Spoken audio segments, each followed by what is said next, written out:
Spoštovane gospe, spoštovani gospodje, danes je za področje prehrane pomemben datum, saj je vlada sprejela predlog zakona o promociji kmetijskih in živilskih proizvodov, ki ureja to promocijo v skladu z predpisi Evropske unije in po vzoru nekaterih drugih evropskih držav.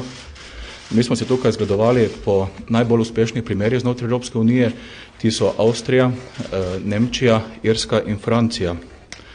Ta zakon je potreben, marsikatera evropska država ga je že sprejela pred vstopom v Evropsko unijo, pri nas poizkusi po sprejetju potekajo več kot 10 let, vendar je to tipičen zakon, ki zahteva uskladitev z nevladnimi organizacijami. To v preteklih letih ni bilo možno, sedaj pa smo to uskladitev dosegli. Zakon je podprl Svet za kmetijstvo in podeželje Republike Slovenije pri kmetijskem ministrstvu.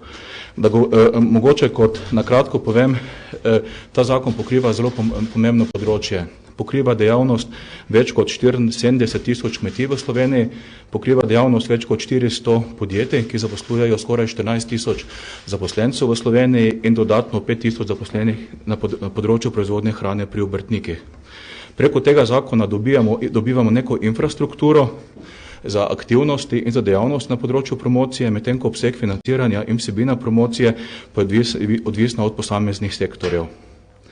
Zakon govori o dveh vrstah promocije. Prva promocija je splošna ali ustaljen izraz, to je generična, in v promociji shem kakovosti in prostovoljnih označb. Razmerje med njima je nekje približno po tem zakonu 25%, 75%. V zakon so v skladu z dogovori z nevladnimi organizacijami vključeni naslednji sektori, to je sektor mleko, meso, krušna žita, sadje, vrtnine, grozdje za vino in oljke ter med. Samo načrtovanje promocije poteka v dveh korakih, imamo 6-letni strateški načrt in 3-letni izvedbeni. Financiranje promocije je pa naslednje. Svoj prispevek zbirajo tako kmetijski proizvajalci, kakor tudi živilsko-predelovalna podjetja v razmerju pol-pol, dodatno pa 50% vse sredstev zagotovi država. Povedati moram, da smo na posebni proračunski postavki kmetijskega ministrstva že zagotovili 1,5 milijona evrov tako za leto 2010, kakor tudi leto 2012. Glavni organ promocije hrane v Sloveniji je Svet za promocijo, ki je sestavljen nekje tako, kakor poteka tudi financiranje. Prisotna je vlada preko Ministrstva za kmetijstvo z 2 članoma. Primarni proizvajalci kmetijskih proizvodov imamo 3, 2 od teh sta iz strani Kmetijsko-gozdarske zbornice in 1 iz strani Zadružne zveze Slovenije in 3 predstavniki živilsko-predelovalne industrije. Najpomembnejše aktivnosti promocije so oglaševanje v medijih, promocijske prireditve, razstave, sejmi in podobno, trženjsko upravljanje in tržne analize. Torej, najpomembnejši organ promocije je Svet za promocijo. Ta določa sektorje, kjer se promocija izvaja, višino prispevka, imenuje strokovne skupine, ki odločajo o operativnih akcijah in dejansko odločajo o vseh ostalih pomembnih zadevah. Naš cilj je, da po sprejetju zakona v državnem zboru organe usposobimo v roku 6 mesecev in da začnemo z promocijo.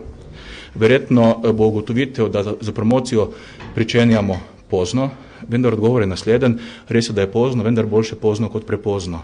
Z tem zakonom, ki bo uredil promocijo slovenske hrane na sistematičen način, bo omogočeno sistematično komuniciranje med slovensko proizvodnjo hrane in potrošnikom, torej sistematično informiranje, ki bo na podlagi realnih argumentov o visoki kakovosti slovenske hrane izgradilo zaupanje, posledica tega je pa lojalnost.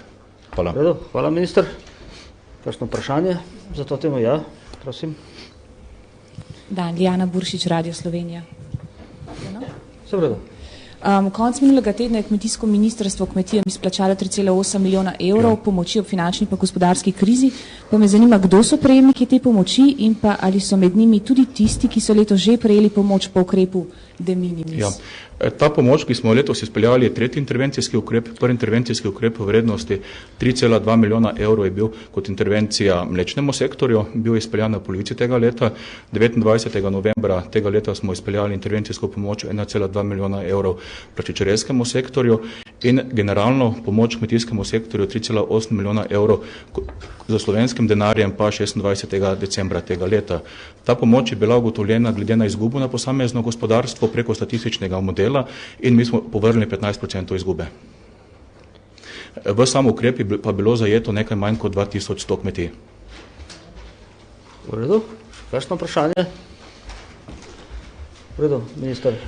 Te pa, gospe in gospodje, dovolite vse lepo v letu 2011 in da bi imeli čim več stika za kvalitetno slovensko hrano. Zasedanje. Hvala za zasedanje.